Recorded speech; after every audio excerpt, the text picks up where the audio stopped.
当拓跋承安以及朱天门众长老气得快要吐血的时候，楚风自然已经离开了红衣圣地，并且同行的还有另外11个人，那便是密洞群圣。我说修罗兄弟，你那阵法真的用了狗屎？你这么搞就是要与朱天门势不两立啊？密洞群圣的小11问道。尽管他是密洞群圣之中排名最小的，可他的年纪却也要远在楚风之上，所以就连他也是称楚风为兄弟。当然，他们密洞群圣对楚风会有如此大的变化，自然是因为他们如今与楚风是同盟，从一开始就已是势不两立。楚风说道，你完全可以不用摊牌的呀，只要你不说，他们就始终以为你身后有人撑腰，对你多多少少还是会有忌惮的。密洞群圣的小11说道，没用的，那朱天门既然敢派人去刺杀咱们的修罗兄弟，就已经证明了他们不能容忍修罗兄弟在诸天星域内肆意妄为。这第一次刺杀虽然失败，但却让他们知道修罗兄弟身后并没有高人守护，自然也会有第2次甚至第3次，直到将修罗兄弟杀死为止。密洞群圣老大说道，若是这样说，那直接与他们摊牌倒也就无所谓了。密洞群圣的其他人说道，只是修罗兄弟，你毕竟是红衣圣地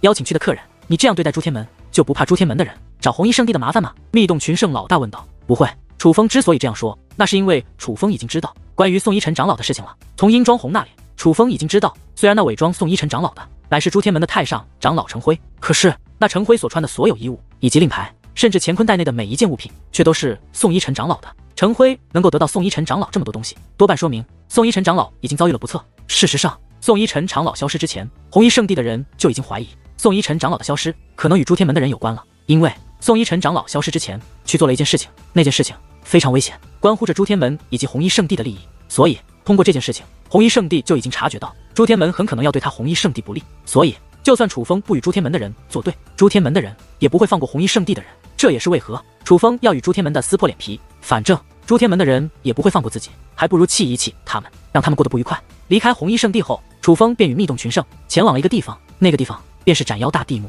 斩妖大地墓在一片平原之上，这平原异常荒凉，乃是真正的不毛之地。可是，在平原的深处，却有着一座绿荫密布的山脉，山脉前方有着一座独立的山峰，那山峰与山脉并不相连，并且非常的高。这座独立的山峰比那山脉最高处还要高出许多。山脉虽大，但却接在云端之下，可那座独立的山峰却是穿过云层，似要登天。山脉之中绿荫密布，鸟语花香，甚至还有野兽以及凶兽藏于深处。别看这平原荒凉无比，可这山脉之内却是生机勃勃。也正因如此，这山脉倒是与这平原显得格格不入。而此时楚风等人御空而来，一切也是看得清楚。从高处向下观望，能够看到那连绵不绝的浩瀚山脉，隐隐间近似一个人。那是一个人平躺在了这辽阔的平原之上，若是仔细观看，那树木也会随之变化，甚至就连那人的轮廓隐隐间都能看出一二。而那座高入云端却又独立的山峰，更是说明了此次是何处。因为斩妖大地墓5个大字就刻在那座山峰之上，那山峰乃是墓碑，而身后的连绵山脉便是那斩妖大帝的葬身之处。修罗兄弟可以看出什么？见楚风此时立于虚空不动，虽目光并无奇特，但却不停地在山脉之上来回打量。密洞群圣便猜到楚风应该是在用特殊的观察手段观察着这座山脉，所以纷纷来到楚风身前询问起来。真是一处奇的，明明山脉之上尽是花草树木，可若仔细观看，却能幻化人形。斩妖大帝的力量遍布着山脉各处，山脉之中尽是玄机，难怪朱天门这么多年来都无法进入这座墓地。楚风说道，是啊，这里的确很不简单，别看表面上看平平淡淡，可实际上危机四伏。曾有人觉得反正斩妖大地墓内的宝物就藏在山脉之中，直接将山挖开就可以找到宝物，于是那位直接对这座山脉出手，可是他的所有攻势竟全部被吞噬了。莫说未能轰开山脉，就连山脉内的一草一木都是未能伤到。但是很快那位便发出痛苦的哀嚎，随后浑身是血的从空中跌落，那让人们不解，因为人们没有感受到任何威压，更没有任何人看到是谁对那位出手。总之没有任何缘由的，那位就身负重创。令人惊讶的是，仔细查看伤情后，那位的伤势竟然与他发动的攻势一模一样，也就等于是说，他对斩妖大地墓所发动的所有攻势最终全部落在了他自己的身上。密洞群圣老大说道，竟然这么诡异。楚风也是目露惊色，诡异？这还不算诡异，最诡异的是，当那位回到家里之后，他竟然突然发狂，亲手将自己全族之人全部屠杀，随后又自杀了。可是他原本已经身负重创，奄奄一息，连站都站不起来了，又怎有屠杀全族的能力呢？密洞群圣老大说道，这样说来，若是敢擅自强攻这座斩妖大地墓，不仅自己要受惩罚，连亲人都要遭受牵连。楚风问道，正是如此。密洞群圣老大说道，那自从那件事情之后，便没有人强行出手了。楚风问道，非也，天底下最缺少的就是不信邪的，在那位之后又有多个人想过强行出手，可无一例外都与那位一样，先是被自己的攻势所伤，随后便突然发狂，自己亲手将自己的家人全部屠杀，直到将自己至亲之人杀得一个不剩后，才自断性命，并且那死法也是非常惨烈，乃是一口一口将自己活活吃了。密洞群圣老大说道，那还真是诡异。听到这里，楚风也是眉头皱起，微微的吸了一口凉气，因为这种诡异的事情发生，已经不是寻常的防御阵法是否强横能够解释的事情了。阵法强横，倒是能够挡住攻势，使得这座墓地固若金汤，外人不可靠近。可是偏偏那山脉之中已有了诸多生物，甚至形成了一个完整的生物链，其中还有凶兽存在。凶兽甚至不弱，按理来说他们也算是侵入者，但他们却并没有遭受到那种诡异的事情。可是以阵法的角度来看，阵法的强弱几乎是统一的，不可能其他生物在山脉内为所欲为，都不受牵连。可修武者若是对山脉发动攻势，便会遭受那诡异的情况。因此楚风觉得这山脉之内可能不止蕴藏着强大的阵法守护，应该还有着另外一种力量，那便是诅咒。楚风猜测那些强行出手的人定是遭受了诅咒，所以才会做出屠杀全族这种丧失理智的行为。但倘若真的是诅咒的话，那这个诅咒的力量则是相当的强横。忽然楚风再度动用双眼，开始仔细地观察起这座山脉。这一次楚风观察得格外的久。修罗兄弟，你已经看了3个时辰了，可看到了什么？3个时辰后，密洞群圣的小11问道。只是楚风却并没有回答他。修罗兄弟，诸天门的人随时会来，就算你要观察，我们不妨到一处隐秘的地方观察一下，可好？密洞群圣的小11问道。11，先别打扰修罗兄弟，他一定是在认真观察，你这样会影响他的。密洞群圣的老2说道。但一直暴露在这里，总是不行吧？被人发现就不好了。密洞群圣的小11说道。既然如此，咱们布置一座隐藏阵法，先隐藏起来吧。密洞群圣老大说话间，便释放出结界之力，准备布置隐藏阵法。不必了。可就在这时，楚风却是忽然开口。修罗兄弟，这一次可有看出什么？密洞群圣老大问道。这座山脉不可强攻，这座山脉不仅有着完整且强大的守护阵法，还很可能暗藏着诅咒。之前你所说的那些人，应该不是被防御阵法所伤，而是触发了诅咒。楚风说道。诅咒？听得此话，密洞群圣也是有些惊讶。对，就是诅咒，并且是很厉害的诅咒。楚风说道。修罗兄弟，那可有破解之法？密洞群圣老大问道。没有破解之法。楚风摇了摇头。这可怎么办是好？此时密洞群圣的众人也是感到苦恼，他们抢先一步来到此处，就是想在诸天门的人来之前进入那墓地之内。可现在来看，只能按照原计划行事了。而那原计划其实就是等到诸天门的人运用诸多手段以及宝物开启这座墓地，随后他们再浑水摸鱼的混进去。只不过那样一来，自然是被动很多。虽然没有破解之法，可是就如你所说，这盏妖大地墓的守护阵法已经开始松动，而我发现了松动最为严重的一个地方，也许我们可以从那里进去。楚风说道。真的？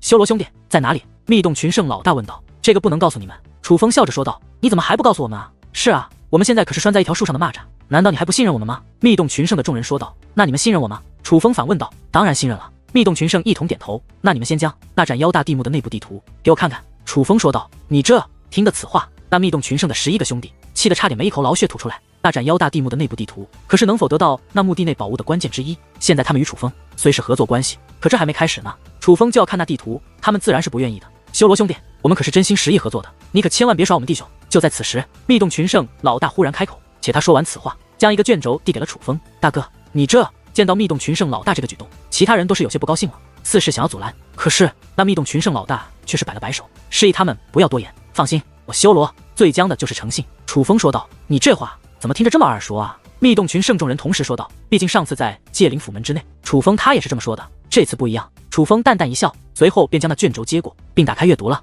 这一看不要紧，楚风也是心神一动。楚风此时还不能确定这个地图到底是真是假，可无论真假，楚风都必须叹服这地图设计的巧妙，这是真正的鬼斧神工，并且应该也是界灵大师的手笔。楚风记忆力超群，很快便将这地图全部印在了脑海之中，随后便将那记载着地图的卷轴还给了密洞群圣的老大。随我来吧，破开那结界还需要你们帮忙。楚风说话间便飞身而下，向山脉飞掠而去。见状，密洞群圣也不怠慢，赶忙动身尾随楚风跟了过去。楚风他并没有进入山脉深处，而是来到了山脚下。山脚下有着一块巨大的石头，而楚风就落在了那石头之前。那石头上面布满了青苔，看上去经历了不少岁月的侵蚀，但除此之外便没有任何特殊之处。修罗兄弟，这里真的……本来密洞群圣的人还想发问，问楚风是不是看错了，这里不像是有结界守护的地方。可就在他开口之时，楚风却是探出手指，对着那石头比划起来。楚风的指尖有结界之力，结界之力于半空舞动，形成道道符咒文字。只是那符咒文字虽光芒璀璨，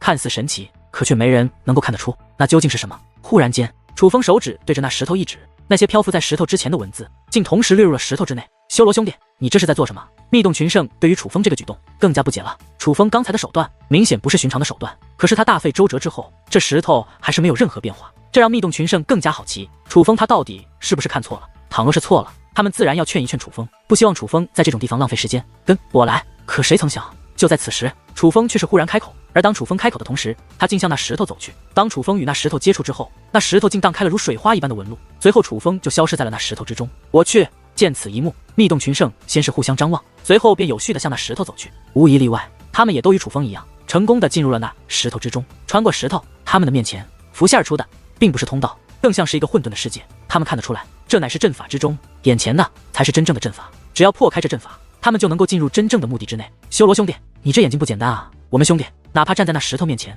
都没能看出那石头有何特别，你竟然离得那么远，就知道那石头是破开阵法的关键。我终于知道为何我大哥非要与你合作了，厉害，不愧是战胜过我们兄弟的人。修罗兄弟，这手段当真厉害，嘿嘿。进入此处，密洞群圣对楚风夸赞连连，他们此时的夸赞可不像是阿谀奉承，更像是发自内心的赞美。这也正常，毕竟楚风的确做到了他们做不到的事。别废话了，赶紧帮忙，助我破开此处。楚风说完此话，便立刻布置阵法。见状，其他人也是赶忙配合楚风。他们虽然观察力不如楚风，但也只能说楚风的天眼太过强横。实际上，这密洞群圣的戒灵之术并不弱，当日在戒灵府门内表现的那么弱，不过是受到了束缚，而他们的真正实力是非常强悍的。所以楚风根本不用说，他们就知道该如何与楚风配合。在他们的合力之下，很快便在这混沌的空间内撕开了一道口子，而楚风等人则是立刻从那口子之中飞掠而去。穿过口子，楚风则是进入了另外一片天地。这是一座岩洞，岩洞看似寻常，可岩洞各处都散发着古老的气息，说明这岩洞已经存在多年。而回头观望，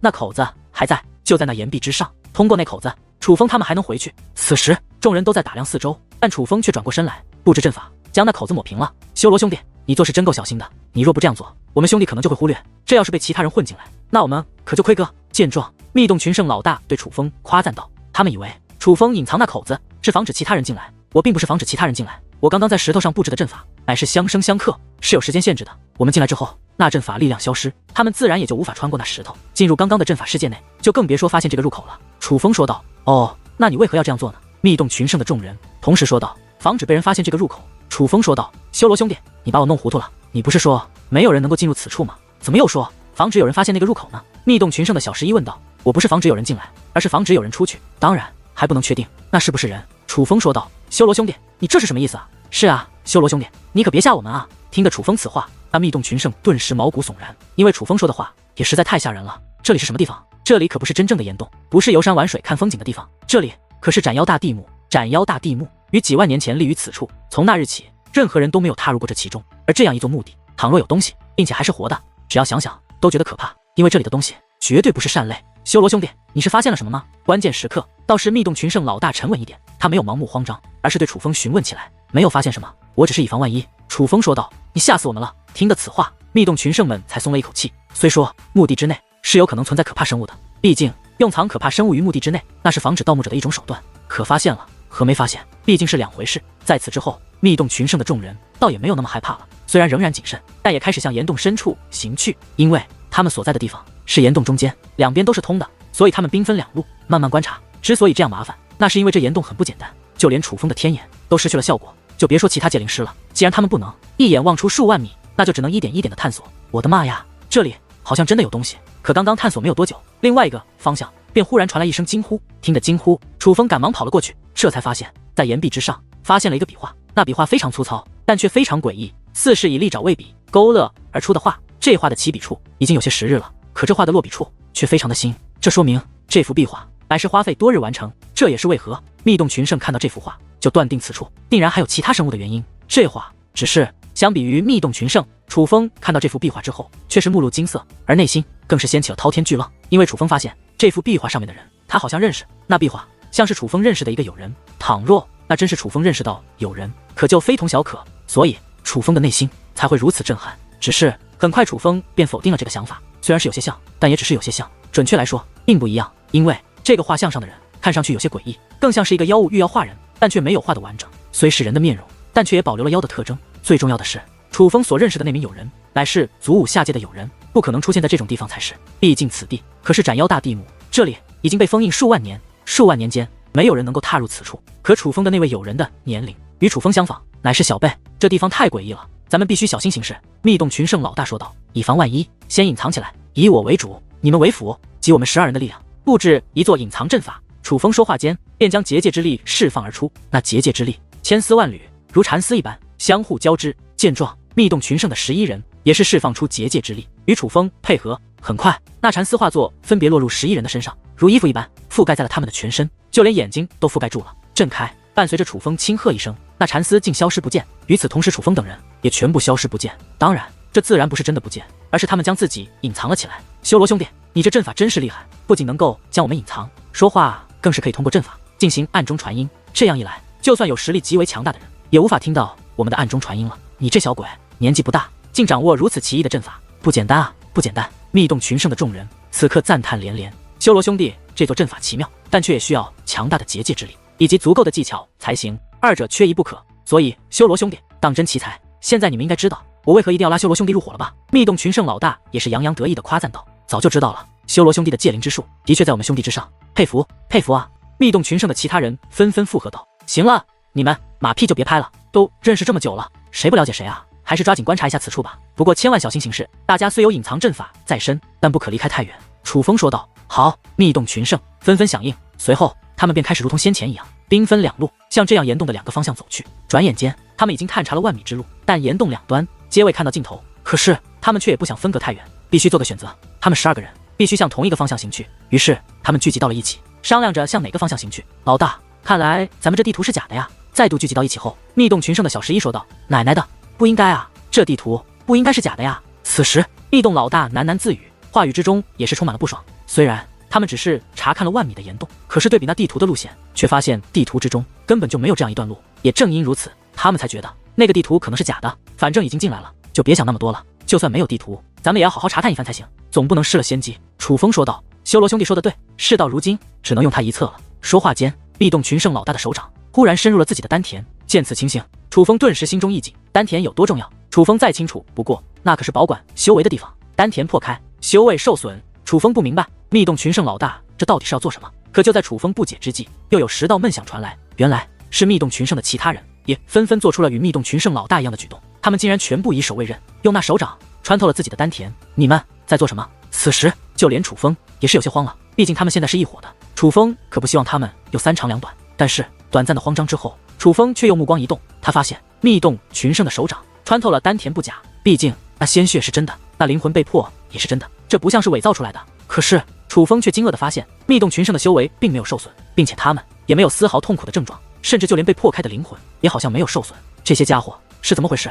此时楚风不仅感觉这斩妖大地目诡异，这密洞群圣也是极为诡异。可是下一刻，更为诡异的事情发生了。只见密洞群圣11人几乎同时将放入丹田内的手拔了出来。当他们的手掌拔出之后，那被破坏的丹田立刻修复，他们仍旧没有受到任何损伤，并且在他们的手中还出现了一物，那是类似石头一样的物体，是碎片。楚风能看得出来，那应该是某种至宝，被分成了11个碎片，若是碎片合为一体，至宝便可重现。这些家伙竟然将宝贝藏到了丹田之内。此时楚风感到震惊，虽然不知道密洞群圣如何做到的，但他们似乎真的将丹田当做了乾坤袋，可以用来放置宝贝，并且可以随时打开，也不会对他们修为和身体造成伤害。楚风终于知道为何那日在戒灵府门之内，楚风已经将他们的乾坤袋收走，可那乾坤袋内却根本没有宝物，全是破烂了。原来他们的宝贝全都放在了丹田之内。就在此时，那密洞群圣老大单手捏诀，随后将手中碎片丢出，紧接着其他10人也是随之照做。很快，那碎片拼凑到一起，竟然化作了一个奇异的生物。那生物似是一只白色的胖狗，可那鼻子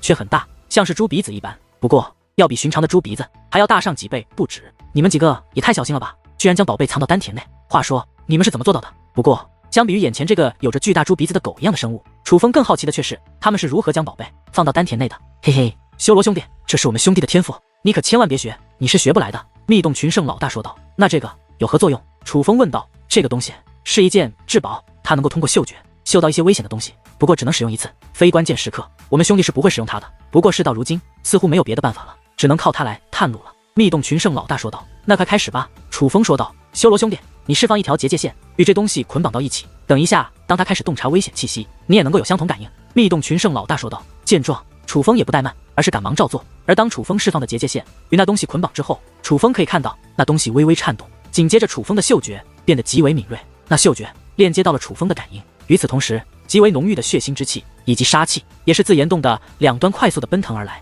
不行了，不行了，太可怕了！很快，密洞群圣的其他人开始纷纷斩断了与那东西的牵连，因为伴随着那血腥之气以及杀气的席卷而来，整个人都会被那恐怖的气息围绕，那是直接充斥灵魂的攻势。不过短短片刻，那密洞群圣的人就已是瑟瑟发抖，若是继续下去，定然会被那恐怖气息冲击得更为厉害，就算被活活吓死，也不是没有可能。这种情况下，就连密洞群圣老大也是赶忙斩断了与那东西的牵连。大哥，修罗兄弟，他竟然还在感应，赶快斩断他们的联系。此时，眼见着楚风释放的结界之力，竟还在与那东西相连。密洞群圣的小11说话间，便释放出自己的结界之力，化作结界利刃，想要斩断楚风与那东西的联系。等一下！可就在此时，密洞群圣的老大却是赶忙出手阻拦。大哥，那气息太强了，这东西会强化修罗兄弟的感官，继续下去，他可能会被那力量冲击而死。就算不死，也可能会精神受损，导致疯癫。密洞群圣的小11说道：“愚蠢！你仔细看看，修罗兄弟他可有惧怕的症状？”密洞群圣的老大说道。听得此话，密洞群圣的其他人则是开始仔细打量楚风，而这一打量不要紧，他们也是目露震惊之色。他们不过感应了片刻功夫，已是吓得瑟瑟发抖，冷汗连连，无法平复自己那恐惧的内心。可是楚风他比他们观察的时间都要久，但楚风的身体却是非常的平静，并没有受到太大的影响。修罗兄弟，他的结界之力是不是释放错了？根本没有与这东西相连啊！密洞群圣的小11问道。放屁！你以为修罗兄弟像你一样蠢？密洞群圣的老大鄙夷的说道。那他为何不受影响？密洞群圣的小11说道。这说明他的精神力足够强横，可以支撑他抵挡住那气息的冲击。密洞群圣的老大说道。哇，这也太变态了吧！听闻此话，密洞群圣众人眼中的震惊之色更是浓郁了不少。虽然楚风的精神力与毅力的确过人，可是随着时间正常，楚风的身体也是开始颤抖起来。终于，楚风也是睁开眼眸，而当他眼眸睁开的一瞬间，那捆绑乾坤巨鼻兽的结界之力也是随之断开。断开之后，楚风先是深吸了几口气，稳定了情绪之后，颤抖的身体才平稳下来。而几乎与此同时，那乾坤巨鼻兽开始碎裂，随后化作一团废土，散落在了地上。不过，对于这乾坤巨鼻兽的变化，密洞群圣却视若无睹，反而将楚风团团围住。修罗兄弟，你没事吧？可有感应到什么？此处果然很凶险。楚风说道。修罗兄弟，那你感应到了什么？密洞群圣再度问道。血腥之气，杀意，强大的力量，这洞的两边都冲斥着。楚风说道。果不其然，这里太凶险了，大哥，我们还是赶紧离开吧。密洞群圣的其他人纷纷说道。尽管他们不像楚风能够分辨你的清楚，可终究他们还是感应到了那恐怖的气息，早就已经判断出此处的危险性，这里有着他们无法战胜的力量，若继续逗留，会有生命危险。好不容易进来了，你们甘愿就这样离开？楚风问道。修罗兄弟，只要留得青山在，不怕没柴烧。虽说我们也想要此处的宝物，但宝物再重要，也没有性命重要啊。密洞群圣的众人说道。可是富贵险中求，既然来了，总要探一探吧。楚风说道。修罗兄弟，你对你这隐藏阵法有多少信心？沉默已久的密洞群圣老大也终于开口。没有什么信心，只能说赌一赌。另外，虽然这两端都有危险的气息，但却也有着区别。这一边危险气息更淡，我们可以向这边走，你们愿意一起吗？倘若不愿意，你们就先回到结界世界内等我会回去找你们。楚风说道。我与你同去。密洞群圣老大说道。老大都去了，我们也没得选了。密洞群圣的其他人说这话的时候有些无奈。楚风能感觉到他们是真的不想继续探索了，但只因为密洞群圣老大愿意去，所以他们也选择同行，倒是有一种患难与共的意思。这让楚风对密洞群圣的印象又变好了一些。决定之后，他们便立刻动身，而前行没有多久，他们便看到了一个巨大的尸骨，森森白骨，巨大无比，那骨架高大千米，长达数万米，毋庸置疑，那是真正的庞然大物。通过骨架，楚风等人可以大概推算出这巨兽完整的模样，那是一个面相凶残的巨兽。可魔兽楚风没有见过，就连密洞群圣也没有见过，而这巨兽的身上散发着远古时期的气息。可是偏偏这巨兽刚刚死去不久，骨头都是残缺的，身上的肉更是被啃食得干干净净，就连本源都被稀释光了。这种种迹象都说明这来自远古时期的巨兽是被人当作食物给吃掉了。只不过因为本源被吞噬得太过干净，楚风等人也无法判定这远古巨兽生前的修为。就在此时，一阵巨响忽然传来，那是猛兽的声音，声音浑厚，震动天地，岩洞都剧烈颤动，并且那猛兽距离此处极远，说明其实力极强。可偏偏那是惨叫，是撕心裂肺的惨叫。紧接着连绵不断的声浪自远处传来，风卷残云，飞石走沙，那是武力涟漪。该死！眼见武力涟漪袭来，密洞群圣老大赶忙站在了楚风等人身前。楚风能够看到他的手中出现了一块盾牌，那盾牌金光闪闪，丢出之后立刻变大，将整个岩洞都封锁。这是一件来自远古时期的至宝，楚风能够感觉得到，那这盾牌的防御力极强，怕是一品至尊境的攻击都是奈他不得。可就在这时，一声巨响传来，那坚硬无比的盾牌竟然立刻变了形状，紧接着道道巨大的裂痕与盾牌蔓延开来。下一刻，那盾牌竟然碎裂开来，任由着强大的盾牌也没有挡住那自远方而袭来的武力涟漪。只不过这盾牌不愧是一件至宝，它碎裂之后化作道道光芒，将楚风等人笼罩。此时楚风被那残余的武力涟漪吞没，只能随波逐流，翻滚了许久之后才落在了地面之上。虽说那武力涟漪很强，但好在有那盾牌所化作的光芒守护，楚风等人并未负伤。走！起身之后，楚风赶忙转身向来时的方向跑去。修罗兄弟，你这要去哪？身后传来密洞群圣的声音。此地不宜久留，赶快回到结界世界去。楚风说道。修罗兄弟，你不是说富贵险中求吗？密洞群圣问道。求个屁，还是先保住小命要紧吧。楚风说道。并非楚风胆小怕事，而是此时的情况当真非常危险。那武力涟漪乃是有强者交手所致，而武力涟漪虽具有一定破坏性，但与原本的力量还是有着巨大差距的，并且随着距离的推移，武力涟漪的力量也会随之减退。根据楚风推断，那武力涟漪距离他们其实非常的远。当那武力涟漪靠近他们之时，其实力量已经减退许多。可就是已经如此微弱的武力涟漪都能破开，那足以抵挡一品至尊力量的远古盾牌，可想而知，那前方正在交手的存在将是何等存在。但偏偏岩洞的这一方向已是相对没有那么危险的了，岩洞到了另一个方向更加危险。在这种地方探索，根本不用对方发现，他们交手的涟漪就能取了楚风等人性命。继续在此处逗留，那可就不是富贵险中求了，而是真正的要钱不要命。很快，楚风等人便回到了那个结界世界内。原本密洞群圣想要原路返回，直接离开此处，可楚风却是忽然愣住不动，就好像在思考着什么一样。修罗兄弟，你怎么了？见状，密洞群圣老大问道。我们可能是中计了。楚风说道。中计了？什么意思？密洞群圣同时问道。楚风没有回答，而是忽然盘膝而坐，将那他们刚刚打开的结界入口给关闭起来。再助我一次。楚风说完此话，便再度开始布置阵法。尽管密洞群圣不明白楚风要做什么，可还是纷纷盘膝而坐，配合楚风布置阵法。这一次，楚风的阵法布置的时间非常的久，比之上一次花费了足足2倍的时间。但是2个时辰过后，楚风这座阵法终于开启。只不过阵法运转之后，楚风却也耗费了不少时间，才成功的在这结界世界内撕开了一道口子。修罗兄弟，你这到底是什么意思啊？看着那道结界口子，密洞群圣一脸的不解。在他们看来，这道结界入口与先前的结界入口没有任何区别，可是楚风撕开这道结界口子所花费的时间以及精力却远非先前可比，他们实在是想不通楚风为什么要这样做。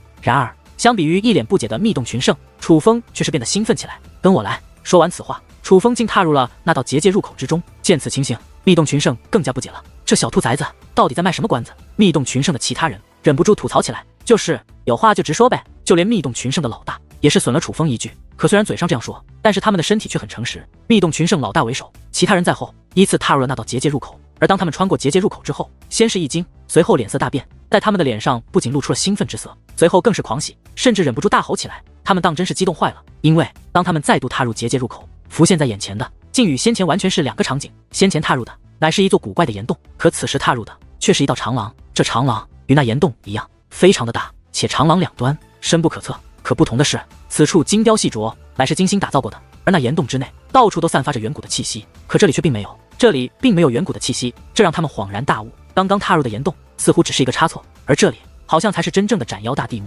修罗兄弟，我们刚刚是走错了。密洞群圣老大对楚风问道。对，是走错了，这里才是真正的斩妖大地幕。楚风说道。那刚刚的地方是怎么回事？密洞群圣好奇地问道。毕竟那个地方太古怪了，那岩洞虽不是斩妖大地幕，可却比斩妖大地幕还要危险得多。那里面的存在虽不知是何生物，可实力实在太可怕了。那里应该是远古生物的居住之所。楚风说道。他之所以有这个猜测，是有理有据的。毕竟在他们看到岩洞之前，楚风就已经知道这轮回上界内是居住着远古生物的。只是楚风没有想到，那远古生物的居住之所会与这斩妖大地幕如此相近，简直就是邻居。远古生物的居住之所吗？可是我们好端端的为何会进入那里？密洞群圣老大此话刚刚问出，却又神色一动，随后看向楚风。中计了，修罗兄弟，你刚刚是这样说的，所以你觉得那是斩妖大帝故意设计的？哪怕他布置的结界松动，可想要进入他的目的也并非一件简单的事情。若是使用常规的破阵手段，根本无法进入他的目的，而是会进入那远古生物的居住之所。所以楚风兄弟，你才重新布阵，并且这一次布阵时间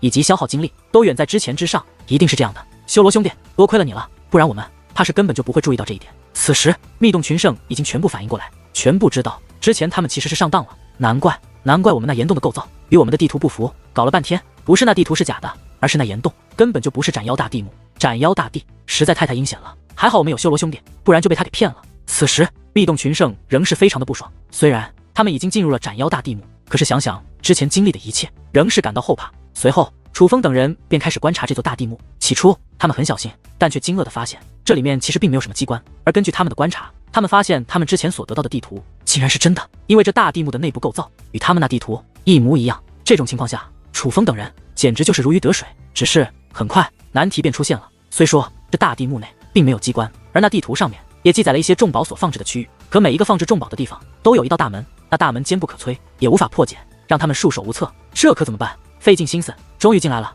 结果却什么都拿不到。再等一段时间，那诸天门的人就来了，我们就只能眼睁睁地看着他们夺取此处的宝贝。密洞群圣焦急万分，把那地图再给我看一下。楚风说道。虽然不知道楚风要做什么，可什么密洞群圣还是再度将那地图交给了楚风。其实楚风之前已经看过了这个地图，并且将地图的所有细节全部记在了脑海之中，而他如今要求再看一次这张地图，其实只是想要确定一件事，确定他的猜测。果然，我就说天底下没有这么便宜的事。斩妖大地墓外面的屏障那样强横，怎么进入里面连一道机关都没有？这完全不合常理。而现在终于能够解释得清了。楚风说道。修罗兄弟，你是发现了什么吗？密洞群圣问道。想要破开这门，需要相应的宝物。你们之前说诸天门为了开启这斩妖大地墓，准备了不少开启的宝物，我猜测那其中就有开启这些门的宝物。楚风说道。对啊，我们也想到了，所以才愁我们提前进来，就是想要占得先机。可什么事情都做不了的话，那岂不就是白进来了？密洞群圣老大说道。那也未必，既然我们能够先进来，就有机会占得先机。楚风说道。修罗兄弟，你到底发现了什么？你就直说吧。对，修罗兄弟，你快说。密洞群圣已是急不可耐。我觉得尽管斩妖大帝他将自己的葬身之所弄得防御重重，但其实他也是希望这些宝物能够被人得到的，否则他没必要弄得这么复杂，完全可以带着这些宝物到一个没人知晓的地方藏起来。正因为他从一开始就是想将这些宝贝留给后人，所以他才留下了破解的至宝。想要得到他所留下的宝贝，只有2个办法。第一，就是拿到相应的钥匙来开启这些门。我若没有猜错的话，每一把钥匙只能开启1道门，而另一个就比较厉害了，那就是获得斩妖大帝的认可。只要得到他的认可，这里每一道门就都能够打开。楚风说道。修罗兄弟，那这资格该如何获取？密洞群圣问道。有一个地方可以获取，随我来。楚风说话间便开始引路，而密洞群圣则是赶忙跟了过去。斩妖大地墓很大，尽管他们只是探索了其中一小部分，可因为他们已经有了那张地图的原因，便使得他们对这斩妖大地墓的内部构造已是了然于胸。只是此时楚风所带他们来到的地方却是一个地图中没有的地方，那是一道长廊，并且隐秘。虽然进入这长廊并没有什么阻拦，可若非楚风带路，相信他们不会那么快注意到此处。之所以会如此，那是因为这里太不显眼，容易被人忽略。就算发现了此处也没有任何藏迷重宝的模样，所以还是会被人忽略。换句话说，若非楚风带路，哪怕密洞群圣发现这个入口，也不愿意走进来。至少在探索完整个斩妖大地墓之前，是不会选择进入这样一个地方探索的。这个长廊非常的狭窄，越是往里走，越是破旧不堪，甚至还有危险的气息传来。那种气息令人不安，让密洞群圣的心也是悬了起来。可楚风却是毫不减速，快速的行进。而奇怪的是，这长廊之中明明散发着危险气息，并且越是深入，那气息越为浓烈。可是偏偏一路走来，并没有遇到什么危险。终于，他们穿过了那道狭窄的长廊。而当穿过长廊的一瞬间，密洞群圣顿时眼前一亮，随后再度看向楚风，目光之中又多了一抹敬佩。虽然那长廊狭窄拥挤，可此时眼前的这座大殿却是空间辽阔，威严无比。最重要的是，这座大殿的最深处摆着这2件极为醒目的东西，那是2座棺材。虽然不知道为何是2座棺材摆在那里，可身在斩妖大地墓之中，找到摆放棺材之地，那这地方就绝对不是寻常之地。更何况那2座棺材精雕细琢，一看就不同凡响。那其中所躺着的人，定然也不是寻常之辈。人们猜测，那里面很有可能便躺着传说中的斩妖大帝。斩妖大地墓连正主都找到了，其他宝物便没那么重要了。此时，密洞群圣兴奋异常，短暂的愣神之后，便立刻向那大殿冲了过去。而当他们真正踏入大殿之后，大殿顿时一颤，紧接着一股强大的力量自4面8方涌现而出，那是阵法。他们被困在了这阵法之中，这是怎么回事？原本还一脸兴奋的密洞群圣被阵法困住之后，顿时面露惊慌。慌张之余，他们纷纷将目光投向了楚风。事到如今，楚风已是成为了他们的主心骨。我说过，想要得到此处的宝物，只有2个选择。第一个就是得到相应的宝物，那需要在大地墓之外耗费精力与时间；另一个就是得到斩妖大帝的认可，这需要在大地墓内消耗精力和时间。而现在，我们只要能够破开这座阵法，应该就可以获得认可。楚风说道。修罗兄弟，我们听你的，怎么来破这座阵法？你说了算。密洞群圣老大此话一出，密洞群圣的其他人也是纷纷点头附和。而楚风也不犹豫，他先是观察一下这阵法的构造，随后便盘膝而坐后，便开始布置阵法。早就配合过2次的密洞群圣，与楚风的配合也是更加默契。而在几人的一番努力之下，这座阵法很快就被破开。阵法被破，那宛如堡垒一般，将他们团团封锁的屏障，如水一般散落而下，向4处流去。可当其散去之后，却有道道光华飘散在4周的虚空之上，那如萤火一般的光芒，其实是一道道符咒，总共30道。看不穿那符咒的含义，可其所散发的气息，却让楚风等人知道，他们应该有着特殊的力量。突然间，那符咒动了，化作一道道流光，向楚风等人飞掠而去。最终，10道符咒跃入了楚风的体内，另外20道分别落入了密洞群圣11人的体内。之所以会如此，应该是与破开阵法所做出的贡献有关。这也说明这30道符咒应该是破开阵法的奖励，贡献最多的楚风也得到了更多的奖励。这感觉，难道说有了这个东西在体内，我们就可以打开那藏匿至宝的大门了？密洞群圣纷纷问道，同时目光中也是尽显疑惑。之所以这样问，那是因为他们感觉不到这东西的力量。他们都是经常出入秘境遗迹的人物，很清楚有些主阵眼的力量，若是获得，便可在遗迹或秘境内呼风唤雨，拥有极为强大的力量。他们本以为在斩妖大地墓内得到认可后，也会获得极为强大的力量。可是这符咒虽然进入体内，但他们却感觉不到那强大的力量。不仅如此，他们甚至不知道这符咒到底有何作用。我也不知道怎么回事。